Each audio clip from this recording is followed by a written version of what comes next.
Assalamualaikum warahmatullahi wabarakatuh. Innal hamdalillah nahmaduhu wa nasta'inuhu wa nastaghfiruh wa nu'minu bihi wa natawakkalu alayhi. Allahumma salli ala sayyidina Muhammad wa ala ali sayyidina Muhammad wa barik wa sallim. Bapak Ibu jamaah salat zuhur yang dirahmati oleh Allah Subhanahu wa taala. Pertama dan yang paling utama kalinya, perlulah kita mengucapkan rasa bersyukur, rasa terima kasih kita kepada Allah Subhanahu wa taala. Kalaulah bukanlah karena izin Allah, kita pada siang yang berbahagia ini tidak akan dapat melaksanakan sholat zuhur secara berjamaah. Meskipun kita sedang berada di dalam masjid, namun ketika itu Allah tidak mengizinkan kita untuk melaksanakan sholat zuhur secara berjamaah, ada aja halangannya, pasti kita akan pergi. Namun ketika Allah Subhanahu wa taala mengizinkan kita, memberikan kita kesempatan untuk melaksanakan sholat berjamaah, mau bagaimanapun rintangan halangan yang menghadang, pasti kita akan datang menuju ke masjid. Maka daripada itu, pentingnya di dalam hidup kita ini mengutamakan rasa bersyukur kepada Allah Subhanahu wa taala. Salawat beserta salam tak lupa kita hadiahkan kepada baginda Nabi besar Muhammad sallallahu alaihi wasallam dengan lapas salawatnya yang berbunyi Allahumma salli ala sayyidina Muhammad wa ala ali sayyidina Muhammad wa barik wasallim. Bapak Ibu jamaah salat zuhur yang dirahmati oleh Allah Subhanahu wa taala, menyambung kisah yang pernah saya sampaikan pada beberapa minggu yang lalu, yaitu nasihat malaikat Jibril kepada baginda Nabi besar Muhammad sallallahu alaihi wasallam. Adapun nasihat yang pertama yang pernah kami sampaikan ialah, ya Muhammad, wahai Muhammad, isma syi'ta, hiduplah sesuka hatimu, fa innaka mayyitun, maka ingatlah sesungguhnya pasti engkau akan mati. Bapak Ibu jamaah salat zuhur yang dirahmati oleh Allah Subhanahu wa taala, begitu tegas nasihat dari malaikat Jibril kepada baginda Nabi besar Muhammad sallallahu alaihi wasallam. Kita diberikan oleh Allah Subhanahu wa taala kebebasan. Kita diberikan oleh Allah Subhanahu wa taala pilihan dalam diri kita.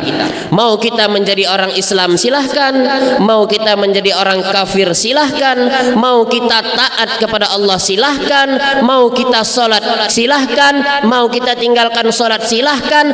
Allah Subhanahu wa taala tidak melarang itu.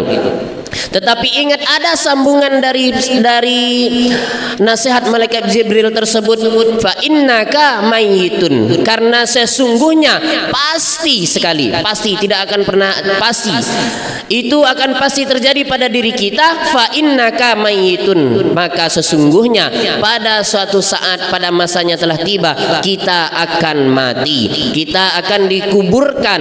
Mungkin sekarang kita tidak mau sholat ke masjid, kita tidak pernah sholat ke masjid karena kita tidak suka dengan sholat. Pada masanya nanti kita diantarkan oleh orang ke masjid. Bukan keinginan kita, tetapi keinginan orang-orang ini mengantarkan kita ke masjid, sudah menjadi kewajibannya. Diantarkan kita ke masjid, bukan kita yang melangkahkan kaki kita, tetapi kita digendong, dipikul oleh para masyarakat, dibawa ke masjid. Bukan kita yang sholat, tetapi pada saat itu kita yang disolatkan oleh orang-orang. Maka daripada itu, sebelum ajal menjemput kita, sebelum ajal kita datang, maka kita hiduplah sesuai dengan aturan-aturan yang telah diperintahkan oleh Allah Subhanahu wa taala. Dari pesan malaikat Jibril tersebut tadi, isma syi'ta, kita hidup bebas. Isma syi'ta, hiduplah sesuka hatimu, silahkan. Kau mau ikuti aturan Allah silahkan, kau mau takut kepada Allah silahkan, kalau tidak takut silahkan, kau mau masuk Islam silahkan, mau jadi orang kafir pun silahkan. Tetapi ingat, fa innaka mayitun, engkau akan mati. Wa kullu ummatin ajal, fa idza jaa ajaluhum la yastakhiruna sa'atan wa la yastaqdimun. Setiap umat yang ada di dunia ini memiliki ajalnya masing-masing. Maka apabila telah datang ajal seseorang, tidak bisa dimajukan sedikit pun dan tidak bisa dimundurkan pula.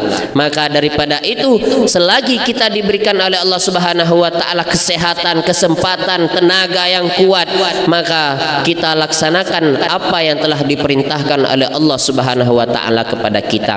Kecil larangan yang dilarang oleh Allah, patut kita tinggalkan. Besar larangan yang dilarang oleh Allah Subhanahu wa taala, itu lebih patut lagi kita tinggalkan. Namun sebaliknya pula, kalau begitu sekecil apapun itu yang diperintahkan, kewajiban kita diperintahkan oleh Allah Subhanahu wa taala, wajib kita kerjakan. Namun sebesar apapun itu pula perintah yang diperintahkan oleh Allah, maka itu harusnya patut sekali kita kerjakan. Maka daripada itu, jangan memandang amal kecil ataupun besar, jangan memandang kebaikan kecil ataupun besar. Kita tidak tahu amal yang mana yang membawa kita menuju surganya Allah Subhanahu wa taala.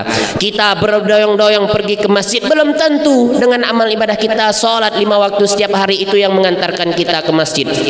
Ada dalam sebuah kisah para ulama di zaman dahulu, dia itu adalah seorang ulama pengarang kitab.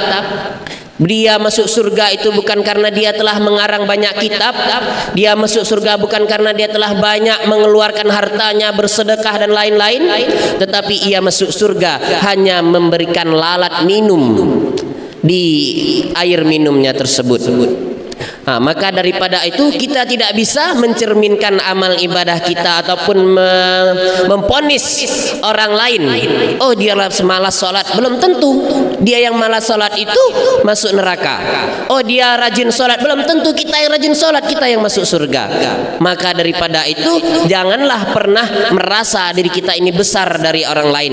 Janganlah merasa kita lebih alim, kita lebih paham agama, kita lebih rajin sholat. Jangan merasa tinggi, karena sesungguhnya ketinggian pada diri kita, rasa sombong itulah yang akan menjatuhkan kita ke dalam nerakanya Allah Subhanahu wa taala. Mudah-mudahan dengan penyampaian yang singkat ini, kita semuanya bisa menjadi hamba yang benar-benar takut kepada Allah, bisa menjalani hidup ini penuh dengan ketaatan, bisa menjalani hidup ini penuh dengan keimanan, dan menjalankan hidup ini sesuai aturan-aturan yang telah diperintahkan oleh Allah Subhanahu wa taala.